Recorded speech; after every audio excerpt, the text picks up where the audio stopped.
70 साल, अब आए 55 साल में क्या किया। अरे 55 साल में हम क्या किए, हम उसका लिस्ट देते हैं। तुम्हारे 10 साल में क्या किए वो लिस्ट हमको दो, वो काम हमको बताओ, वो कहाँ आप ठहरे हैं हमको बता के छोड़ो। आए, आपने बोला पहले इलेक्शन में, भाइयों और बहनों, तुम लोगों को मैं 15-15 लाख रुपए काला धन जो बाहर है स्विस बैंक में वो लाऊंगा और तुम्हारे जोब में डालूंगा। ये कहा कि नहीं कहा? दिया नहीं दिया? अरे मोदी जी कैसा झूठ बोलते, वो तो प्रधानमंत्री है देश का, बोलता है झूठ।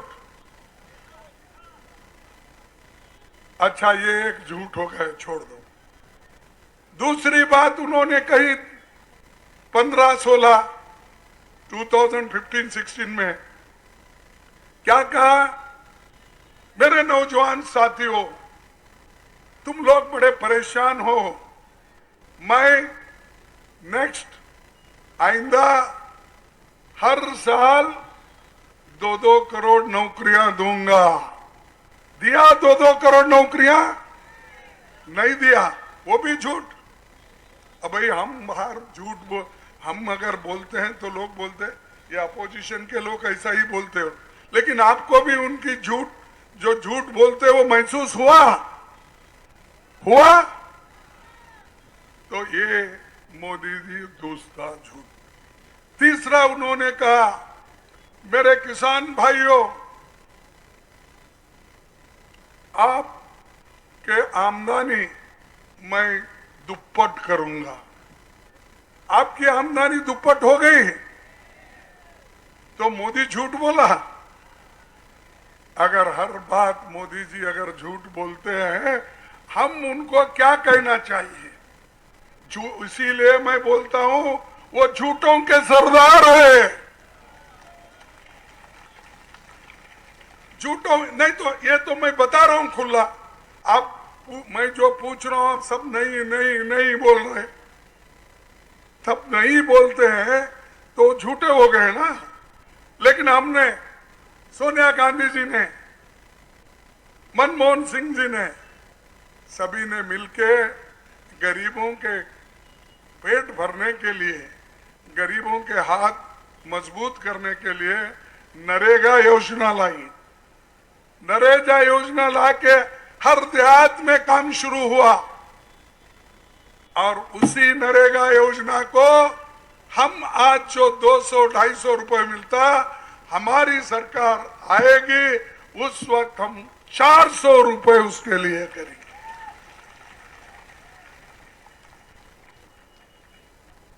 और पेट के लिए खाना, जब सोनिया गांधी जी ने सोचा लोग खाने के लिए तरसते, बच्चों के लिए तरसते, महिलाएं तरसते हैं, उनको मिलता नहीं खाना, तो उन्होंने क्या किया कि भद्रता कानून लाई और उसके तहत हम लोग ये जो गेहूं देने का काम, चावल देने का काम हमने शुरू किया। अब मोदी आके बोल रहे हैं मैं 5 केजी सबको दूंगा, 80 करोड़ लोगों को मैं दूंगा, ये बोल रहे हैं। अरे भाई आप दे रहे हैं, ये तो शुरू हमने किया कानून से। अगर कानून भी अगर कोई बदलता है, लोग चुप नहीं बैठेंगे, घर से उठ के लाठी लेके रास्ते पे आएंगे। ये मत भूलो आप। और हमारा वायदा है, वो 5 केजी बोल रहे ना, हम 10 केजी करेंगे, हम 10 केजी करेंगे और हम बताएंगे ये देखो हमारी देन है। अपने बहनों के लिए जो हमने वायदा किया, राहुल गांधी जी ने जो वायदा किया, मैंने जो वायदा किया और हमने लिख के हर घर घर को बांटे हैं, हर घर घर को बांटे हैं, जिसपे मेरा साइन है और राहुल गांधी का भी साइन है। हम दोनों साइन को करके वो गारंटी कार्ड तुम्हारे घर तक पहुंचाए हैं। उसमें हमने वायदा किया मेरे मां बहनों को 1,00,000 रुपए सालाना हम देंगे। कितना? 1,00,000 रुपए सालाना हम देंगे। ये अपना वायदा है। बगैर बोले हम वायदा पूरा करे हैं। सोनिया गांधी जी पूरा किए। और वैसा ही उस ढंग से बगैर बोले हम गरीबों के लिए काम करते हैं। बगैर बोले हम आपको ये चीजें पहुंचाते हैं। और उसके अलावा हमारी सरकार आएगी, आने वाली जरूर है।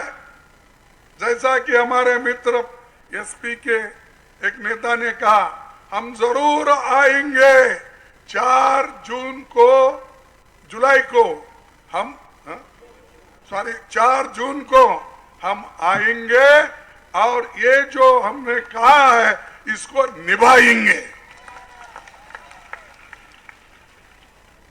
किसान न्याय, ये किसान न्याय भी हम किसानों के गारंटी के लिए एमएसपी हो और जो भी फर्टिलाइजर हो, ये सारी चीजें जो महंगी हो गई है उसको भी हम कम कर देंगे, गारंटी देंगे। और फर्टिलाइजर के दाम वो सब कम करके वो जीएसटी निकाल देंगे। 1,00,000 रुपए युवाओं को ट्रेनिंग देकर जिस कंपनियों में उनको नौकरी मिलना चाहिए वो 1,00,000 रुपए ट्रेनिंग में खर्च करके हमारे युवाओं को सशक्त बनाएंगे, मजबूत बनाएंगे ताकि वो नौकरी कर सके। ये हमारा वायदा है, हम लिख के दिए हैं और जरूर हम इसको निभाएंगे। उसके साथ ही साथ हमको पूछते तुम क्या करें? मोदी साहब, हम जो किए तुम 100 साल में भी नहीं कर सकते। अरे 10 साल में कुछ नहीं कर सके, एक तो दिखाओ आपका काम क्या है। लेकिन यहां कांग्रेस के जमाने में और इंदिरा गांधी जी के जमाने में, राजीव गांधी जी के जमाने में हमने किया। अमेठी और रायबरेली में जिला अस्पताल लालगंज बना। रेल कोच फैक्ट्री कांग्रेस ने बनाई। एनटीपीसी कांग्रेस ने बनाई। एम्स हॉस्पिटल कांग्रेस ने बनाई। स्पाइस पार्क कांग्रेस ने बनाई। शारदा नहर बनी, गंगा ब्रिज बना, ये कांग्रेस ने बनाए। राजीव गांधी पेट्रोलियम इंस्टीट्यूट बना, ये कांग्रेस ने बनाया। राष्ट्रीय उड़ान एकेडमी ये कांग्रेस ने बनाया। निफ्ट बना, कांग्रेस बनाई। फड्डी बनाई, ये कांग्रेस ने बनाई। ये हमारे बनाए हुए हैं और भी है। तुम क्या बनाए हमारे सामने रखो। स्मृति जी, आपकी देन इस इलाके के लिए, अमेठी के लिए क्या है? मोदी जी, क्या है आपकी देन? आपकी देन एक ही है, हिंदू मुसलमान में झगड़ा लगाओ, जाति जाति में झगड़ा लगाओ। और आज बोल रहे थे वो कहां पर, वाराणसी में, थोड़ा रोए भी शायद, मुझे मालूम। आप देखेंगे, तिवारी साहब देखे होंगे,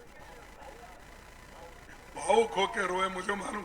हमारे तो बच्चे खाना नहीं बोल के रोते हैं, उन्होंने भावुक होके अगर रोए हैं तो बात और है।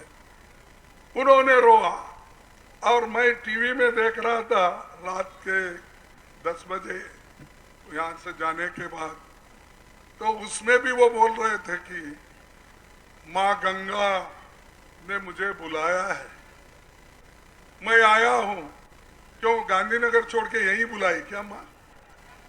माँ तो कहीं भी रहो, तुम्हारा प्रभाव रहा, वो आशीर्वाद दे के सब तुम्हारा ठीक करती है।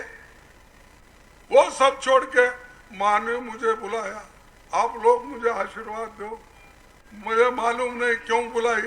अरे क्यों बुलाई आपको मालूम है, फिर से आप ठहरे ना, ये तीसरी बार आप ठहर रहे, आपको मालूम नहीं? क्योंकि हमारे यूपी के भाई बहन बोले हैं, ऐसे आध्यात्मिक अगर कोई भाषण करता है, देव देवता की बातें करता है, तो जल्दी उसमें वो लोग क्या बोलते हैं, बह जाते हैं। तो वैसा ये गुमराह करने वाला राजा है मोदी जी, ये गुमराह करने वाले हैं, ये काम करने वाला व्यक्ति नहीं है और हर एक को डराते छोड़ता। भाइयों देखो, संविधान को बदल के बैकवर्ड क्लास, शेड्यूल्ड कास्ट, आदिवासी, इनके रिजर्वेशन निकाल के मुसलमान को देंगे। अरे कहा संविधान में ऐसा लिखा है क्या, बदल सकते बोल के? अरे दलितों का रिजर्वेशन तुम नहीं दिए, डॉक्टर बाबा साहब अम्बेडकर लड़के लिए हैं पुणे पैक्ट में। 1932, 1935 में बहुत मजबूत लड़ाई करके उन्होंने दिलाया है। तुम क्या देते हो? तुम तो लेने वाले हो, बीजेपी वाले कुचलने वाले हो, बर्बाद करने वाले हो। ऐसे लोगों से तो हमको कुछ मिलने वाला नहीं।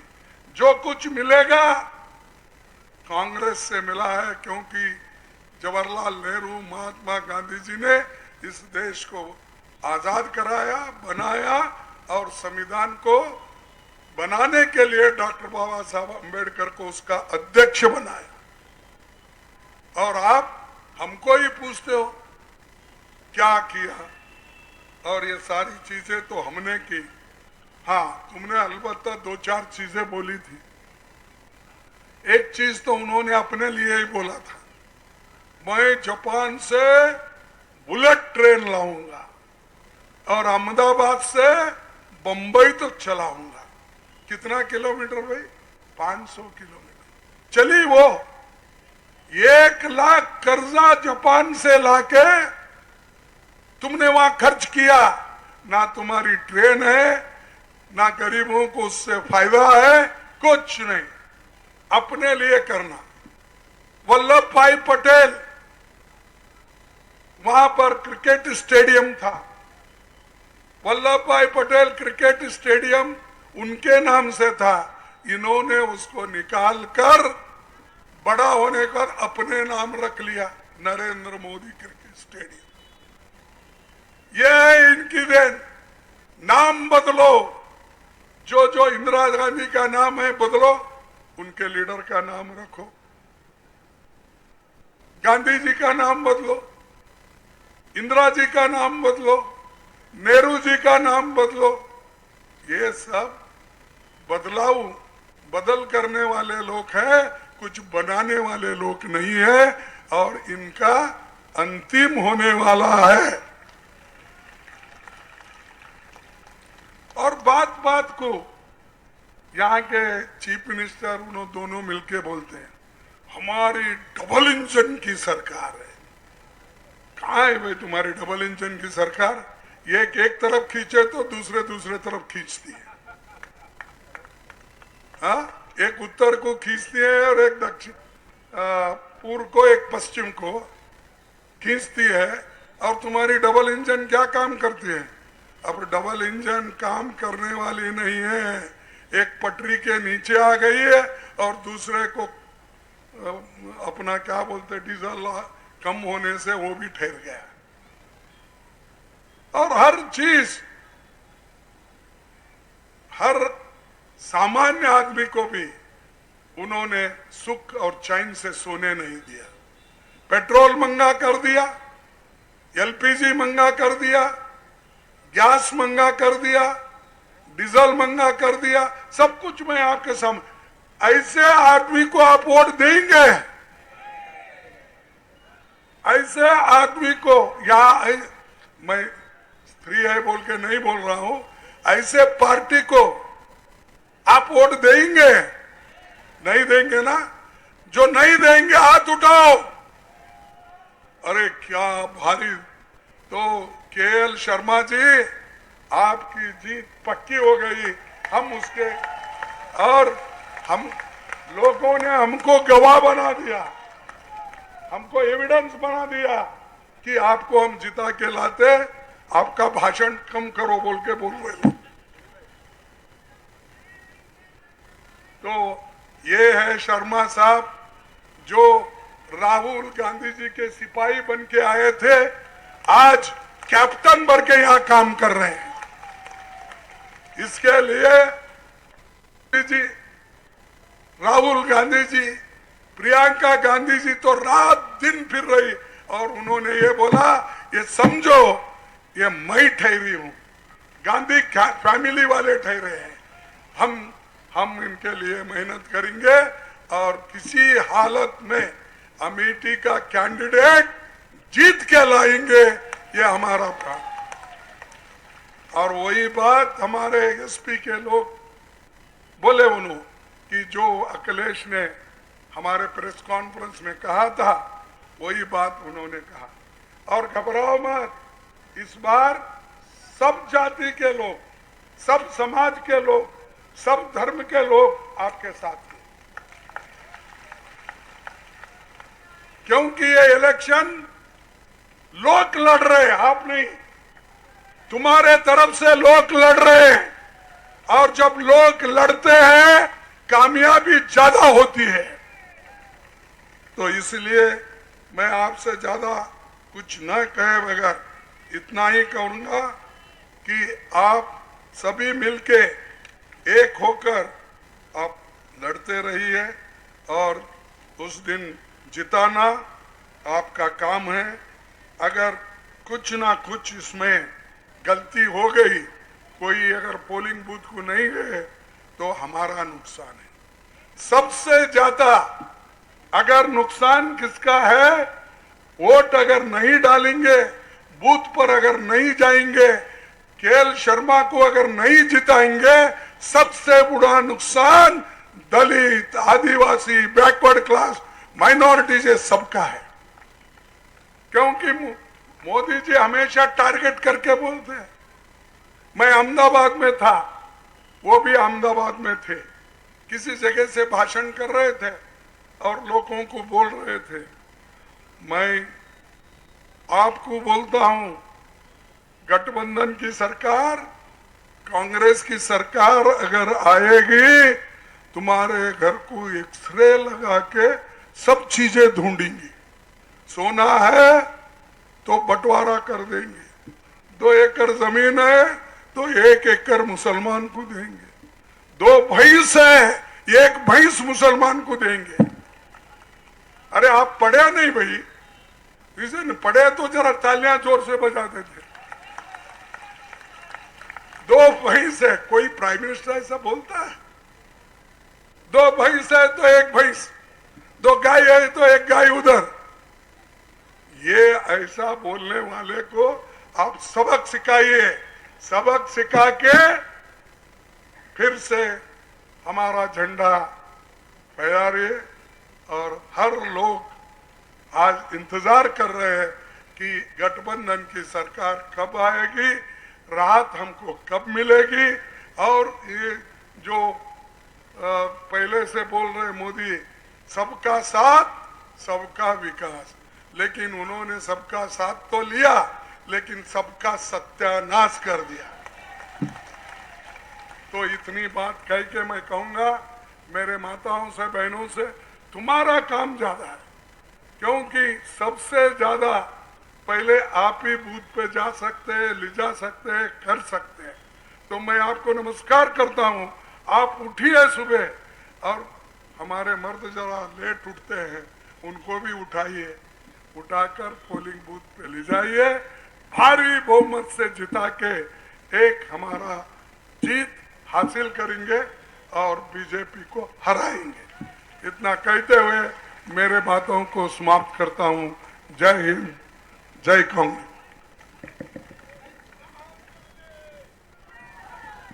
खड़गे साहब किशोरी शर्मा, खड़गे साहब किशोरी शर्मा, खड़गे साहब किशोरी शर्मा, राहुल गांधी के एल शर्मा, अखिलेश यादव खड़गे साहब। अब मैं अर्जुन जी से चाहूंगा कि आप आकर के पूर्व प्रत्याशी धन्यवाद ज्ञापित कर दें। आदरणीय अर्जुन पासी जी।